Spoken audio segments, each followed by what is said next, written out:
Hello বন্ধুরা, good morning. তো সকাল সকাল 10:30 বাজে, সকাল আর নেই। আর এখন চলে এলাম রান্নাঘরে, রান্না করব। তো আজকে করছি পেঁপে ভাজা। বড়মশাই সেই সবজি এনেছিল, তো এসার পরে সেই সবজি দেখো এখনও খাওয়া হচ্ছে। আর আজকে আমাদের এখানে লাস্ট দিন, তো আজকে লগ্নতে থাকবো, তারপরে আবার কালকে চলে যাব দিল্লি। তো যাই হোক, এখানে রান্না বান্না করছি, আজকে পেঁপে ভাজা করছি। তারপরে পেঁপে ভাজা এদিকে হয়ে গেছে, একটু চিনি দিলাম, চিনি দিলে বেশ খেতে ভালো লাগে, মিষ্টি মিষ্টি। আর ওদিকে পমপ্লেট মাছ আছে, বাবার আজকে 1 পিস মাছ আছে, আর বাকি পুঁটি মাছ আছে। তো মাছ কিছু আনতে বারণ করলাম, সবজি মাছ তো আনতে বারণ করলাম, কারণ আজকে চলে যাব। তো সবাই এখান থেকে চলে যাবে, আমরাও চলে যাব। ওদিকে আমার যে বরের মালিক আছে, তো ওরা সবাই দেশে চলে যাবে, সেই জন্য মাছ আনতে বারণ করলাম। মাছ আনলে আবার সেই রয়েই যাবে সবজি মাছ। তো যা আছে এগুলাই সবই খাওয়া দাওয়া হয়ে যাবে। আর মাছটা 1 পিস ছিল 2 মেয়ের জন্যে, তো একটা মাছই ভাজা করলাম, ওরা খেয়ে নেবে। আর বাকি টক করব। পুঁটি মাছগুলোও এনেছিল সে অনেক দিন আগে, অনেক দিন হয়ে গেছে। তো ভাবলাম যে মাছগুলো আর ভাজা খেতে ভালো লাগবে না, তাই টক করি। তো আগের দিন যে তেঁতুল কিনে এনে রেখেছিলো, তাই আজকে বেগুন দিয়ে আর মূলো দিয়ে টক করব ভাবছি। আর টকটা করলে বেশ খেতে ভালো লাগে, অনেক দিন তো টক খাওয়া হয়নি, তাই জন্য টকটাই করবো। আর আজকে কেউ খাবে না, তারা আজকে আমরা শুধু 4 জনই খাবো, বাকি কেউ খাবে না, সবাই বাইরে থেকে খেয়ে আসবে। তাই ভাবলাম যে বেশি কিছু করব না, 4 জনই তো খাবো, তাই অল্প করেই রান্না করি। আর এদিকে পুঁটি মাছ, আগের দিনে যে চিংড়ি মাছের মুড়োটাও ছিল, তো চিংড়ি মাছ আর পুঁটি মাছ একসাথে দিয়ে টকটা করব, মানে চিংড়ি মাছের মুড়োটা দিয়ে। আর এদিকে আমার মাছ ভাজা কমপ্লিট হয়ে গেছে। আর তারপরে এই যে মূলোটা কেটে রেখেছি, মূলোটাও শুকনো হয়ে যাচ্ছিলো, তো মূলো দিয়ে টক করব। শুধু মূলোটা এখন এই যে ভেজে নিচ্ছি। আর আমার এদিকে 2 মেয়েকে দেখো, ছোটো মেয়েকে তো স্নান করিয়ে দিয়েছি, আর বড় মেয়েকে কখন থেকে স্নান করতে বলছি, ও স্নানই করতে যাচ্ছে না। তো এখানে এসে দেখো আরও বেশি কুড়ে হয়ে গেছে, না পড়তে বসছে না কিছু। তো যাই হোক, ওখানে যে বসে আছে, ওকে বলছি স্নান করতে যা। তো এই যে রান্নাবান্না, আমার টকটা হলে কিন্তু রান্নাবান্না কমপ্লিট হয়ে যাবে এখন।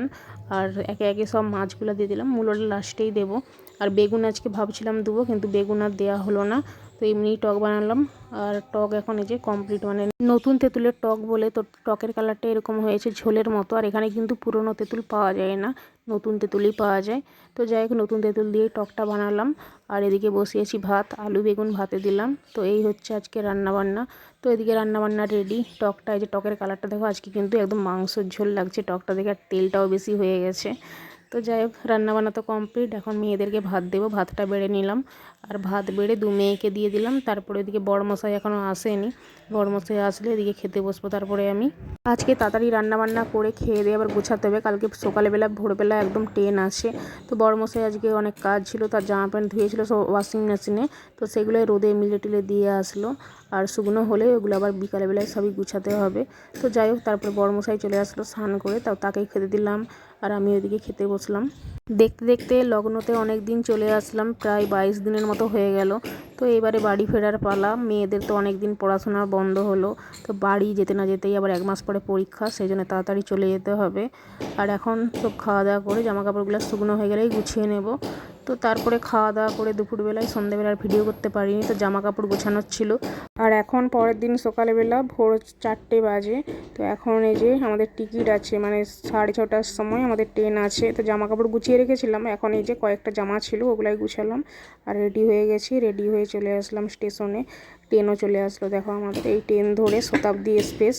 তো এই ট্রেনটা ধরেই কিন্তু আমরা দিল্লি যাব। তো দিল্লিতে আবার 4 দিনের মতো থাকবো, তারপরে আবার বাড়ি যাব। তো আর এখন ট্রেন এসে গেছে, আমাদের ট্রেনে উঠতে হবে।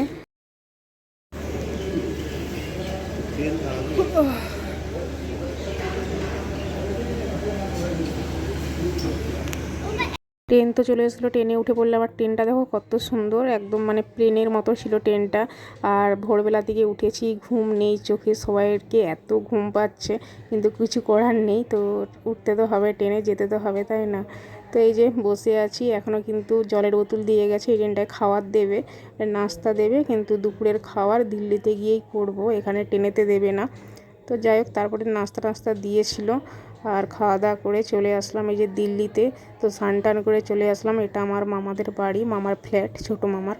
তো এখানে মামারা সবাই থাকে, তো এখানেই আসলাম, এখানে এসে খাওয়া দাওয়া করবো, এখনও কিছু খাওয়া হয়নি। আর এই যে দেখো কত সুন্দর গাছ লাগানো আছে, তুলসী গাছ থেকে পেঁপে গাছ থেকে মামি সমস্ত চারা গাছ লাগিয়েছে। তো তোমাদের সাথে একটু ভিডিও শেয়ার করলাম। আর মামিরা থাকে 5তলাতে, অনেকটাই উঁচুতে থাকে, তো লিফট নেই, উঠতে উঠতে আমি পুরো একদম হাঁপিয়ে গেছি। আর এদিকে আমার 2 মেয়ে বড়মশাই বসে আছে। তো আজকের মতো ভিডিওটা এই পর্যন্তই, দেখা হচ্ছে তোমাদের সাথে আবার পরে।